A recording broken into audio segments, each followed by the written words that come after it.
तो हाँ जी, आज हम करेंगे नॉर्मलाइजेशन। तो आपकी पहली नॉर्मल फॉर्म है फर्स्ट नॉर्मल फॉर्म। इसमें क्या है आपका फर्स्ट नॉर्मल फॉर्म में?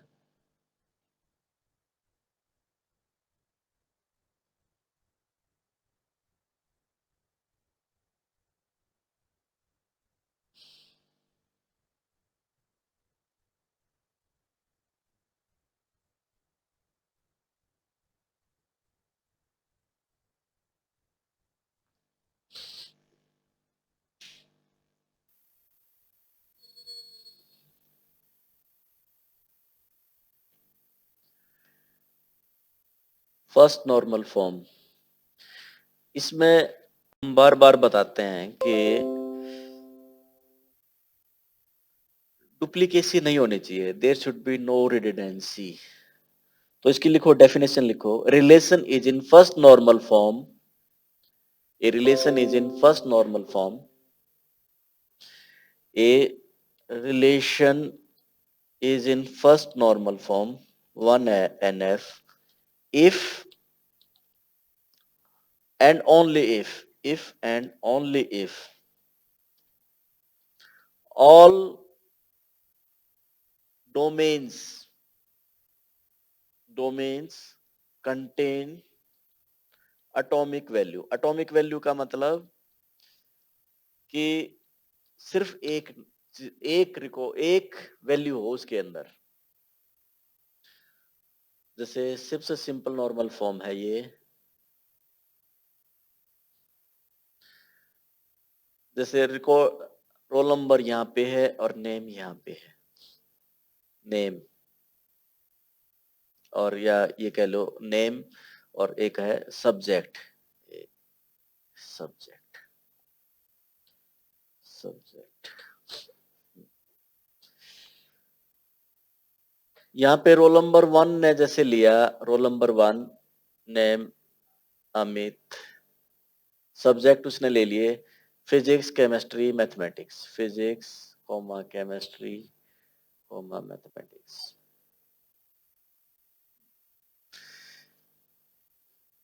इसके अंदर it is a composite attribute. जैसे आपका यहाँ पे नाम होता मिडिल नेम फर्स्ट नेम, जैसे इसने लिखा ए सिंह, ए सिंह। तो इस टाइप की टेबल आपकी फर्स्ट नॉर्मल फॉर्म में नहीं है। क्यों नहीं है? Because it contains composite attributes. Name को ये तोड़ सकते हैं आप। इसको तोड़ दिया फर्स्ट नेम, जैसे अब इसको मैं role number name first name और last name,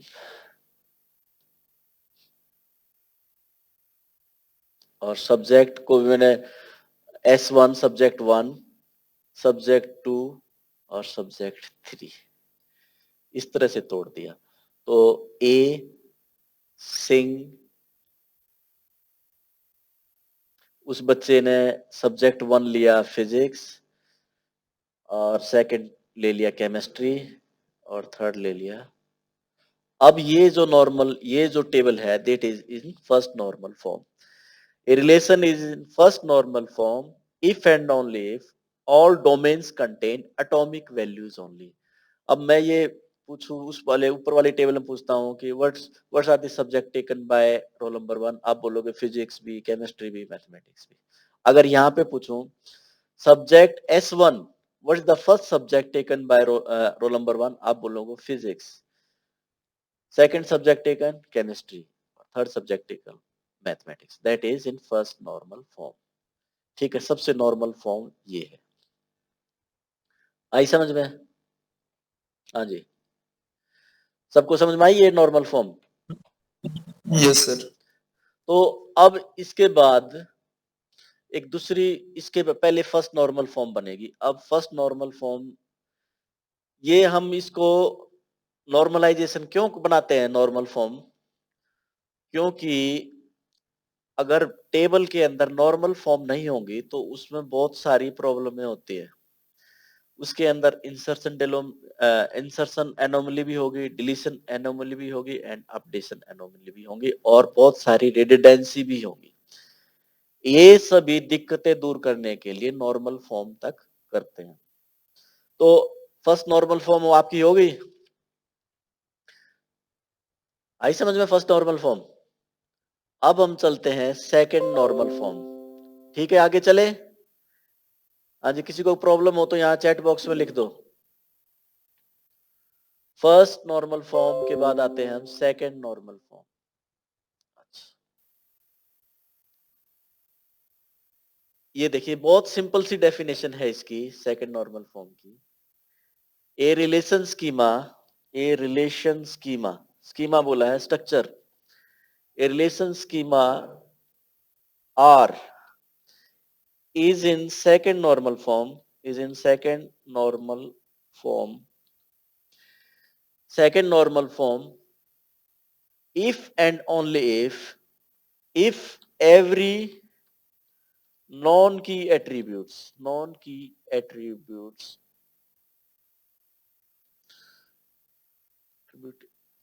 A in R is fully functionally dependent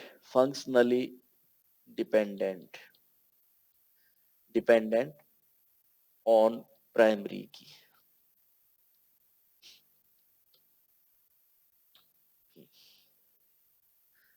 हाँ जी, अभी एक एग्जांपल देखिए।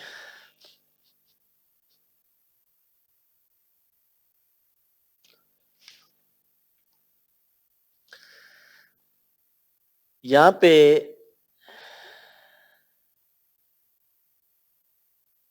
एक टेबल है, रोल नंबर,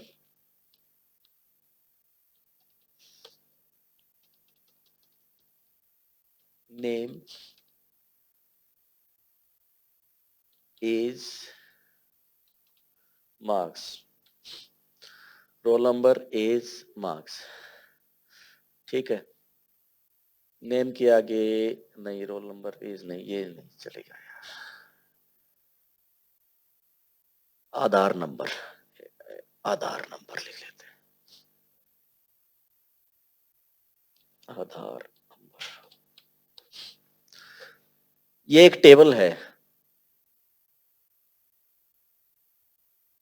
यहाँ पे मार्क्स को ये इन्होंने, चलो इस मार्क्स को काट देते हैं, ये हमारे में, यहाँ पे मैं इससे लिख देता हूँ marks, MAR।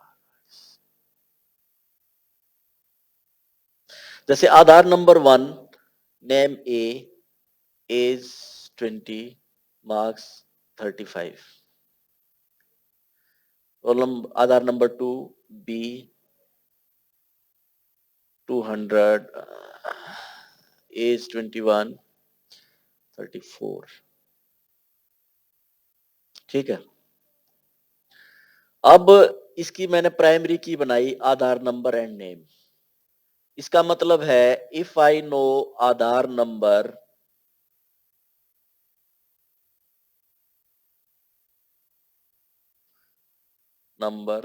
And name, I can tell age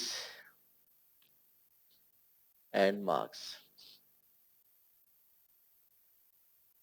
ये है एज एंड मार्क्स। ठीक है, ठीक है। अब ये क्या है, दिस इज, अब ये देखिए, this is not fully functional dependent.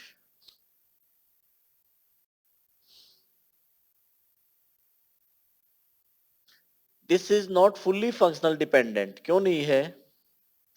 ये कह रहा है कि जो की है, दिस इज की, ठीक है, बोला उस की के एक पार्ट से, पार्ट ऑफ की। क्या आप आधार नंबर पता हो आपको, उस आदमी का नाम नहीं पता कर सकते? आधार से नाम नहीं कर पता सक कर सकते, उसकी एज कर भी पता सकते हैं कर सर। सकते हो ना। तो आप कह सकते यस हो sir. this age and marks is not fully functional dependent. Fully functional dependent नहीं है. This is not fully functionally dependent. ठीक है, ये पार्शली डिपेंड है.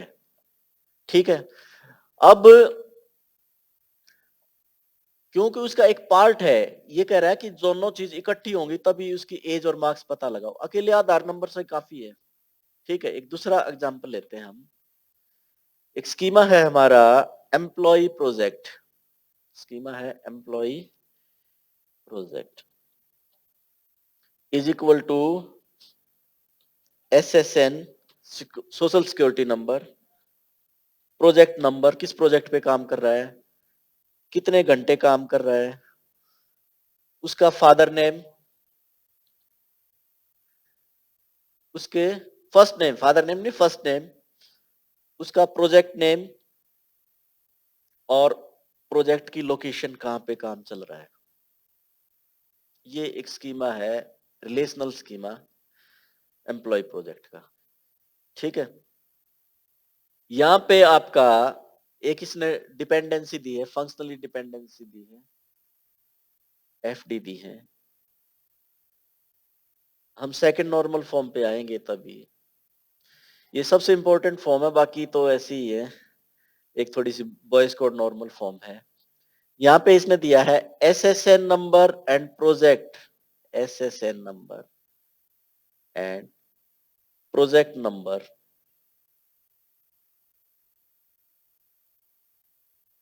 Tell hours.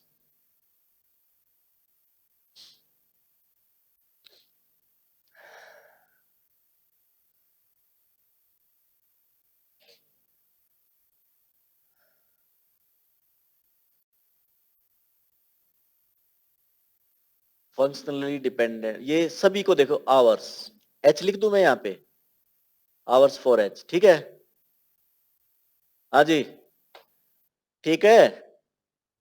Yes sir. Yes, sir.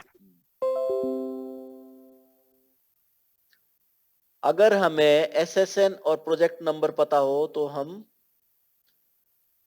Hours कितने घंटे काम किया है, जैसे एम्प्लॉय नंबर 1 ने, SSN 1 ने इस प्रोजेक्ट पे 2 घंटे काम किया है, इस SSN नंबर 1 ने प्रोजेक्ट नंबर 3 पे 4 घंटे काम किया है, 1 ने प्रोजेक्ट नंबर 5 पे 6 घंटे काम किया है.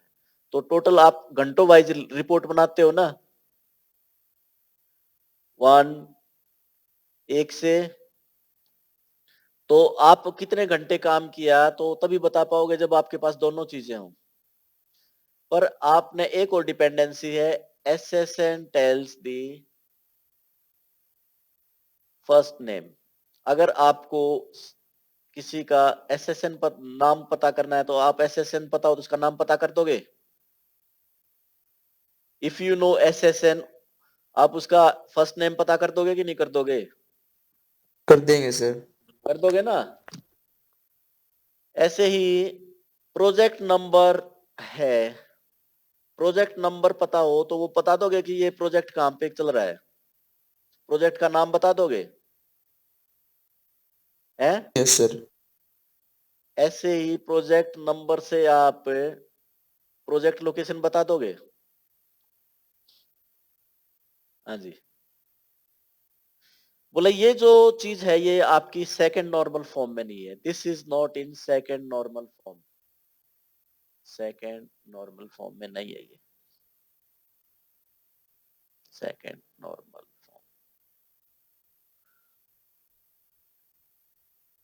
बोले इसको नॉर्मल फॉर्म के लिए क्या करना है, बोला इसका पार्ट है ना कोई भी, जैसे कोई भी, मैं ये कह रहा है जो की का कोई भी पार्ट है, की का सबसेट, जैसे ये सेट है, दिस इज की SSN एंड P नंबर.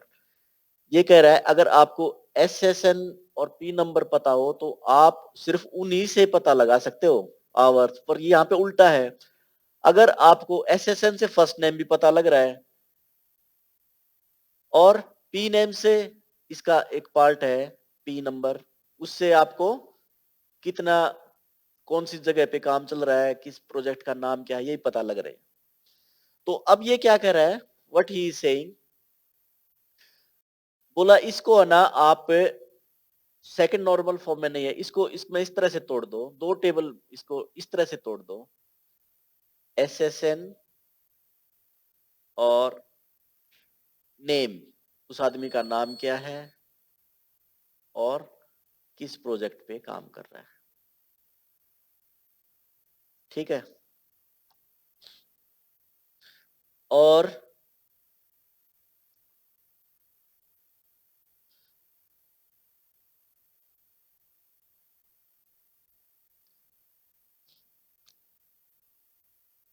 यहाँ पे एसएसएन और फर्स्ट नेम, एक टेबल तो ये होगी, इसको एक टेबल तो ये होगी आपकी। दूसरी टेबल हो गई एम्प्लॉय, ये आपका E1 हो गई। दूसरी टेबल हो गई एसएसएन से एसएसएन एंड प्रोजेक्ट नंबर,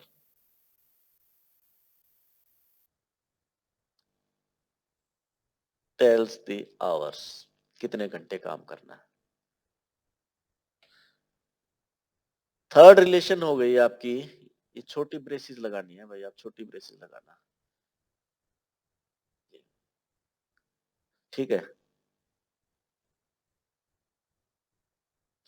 फिर आपका E3 है, E3 is equal to project number and location, किस प्रोजेक्ट पे काम चल रहा है और उसकी लोकेशन क्या है। अब आप बताइए एसएसएन एंड प्रोजेक्ट नंबर। अब इसकी जिसमें एसएसएन से आपको फर्स्ट नेम पता लगाना है, एफ नेम। एसएसएन से फर्स्ट नेम पता लग रहा है?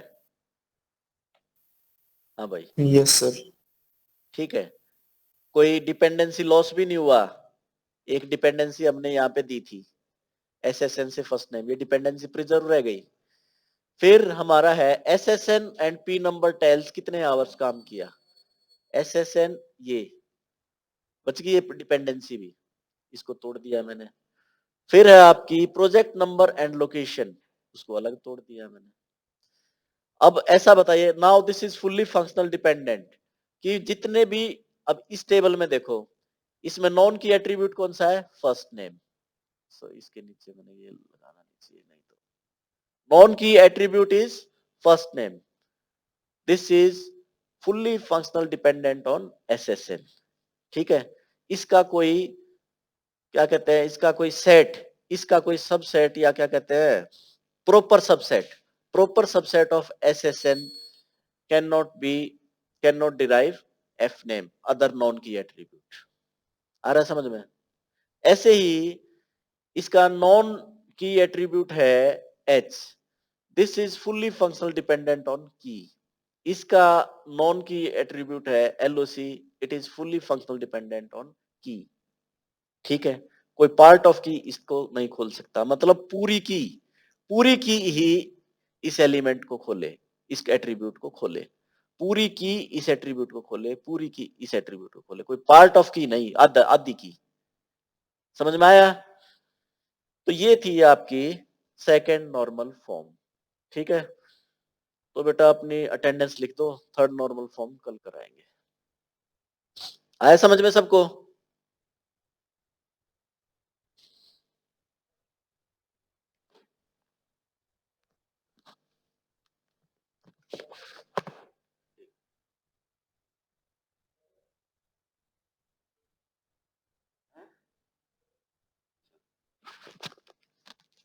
हेलो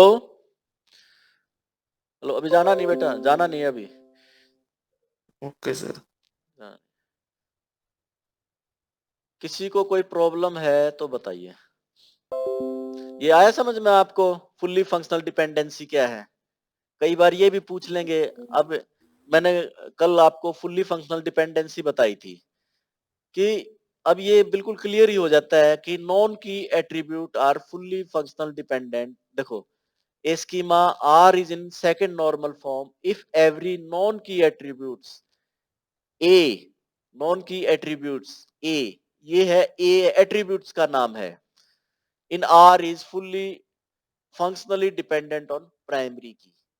ठीक है, जैसे ये आपकी प्राइमरी की है, जो ये मैंने नीचे लगाया ना, लाइन लगाते हैं रिलेशनल मॉडल में, लाइन नीचे लाइन लगाने का मतलब है कि दिस इज प्राइमरी की। ये नहीं मैंने वैसे ही लगा दी, ये इसका मतलब है कि दिस इज प्राइमरी की। It is fully functional dependent on primary की।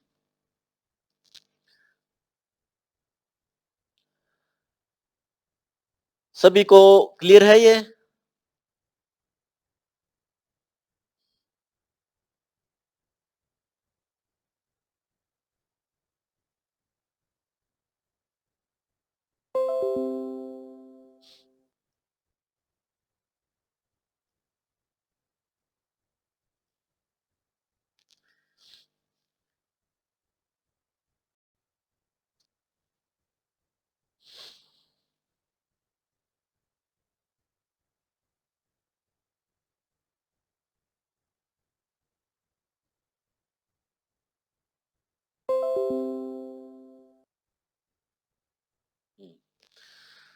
हाँ जी, एक एग्जाम्पल लिखिए मेरे को, जो फुल्ली फंक्शनल डिपेंडेंसी का एक एग्जाम्पल लिखो। डिपेंडेंसी से भी समझा सकते हो आप।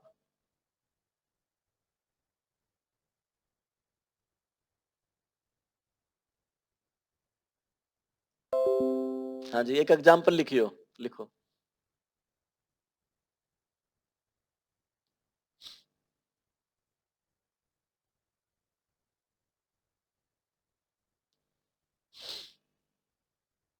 लिखिए।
है?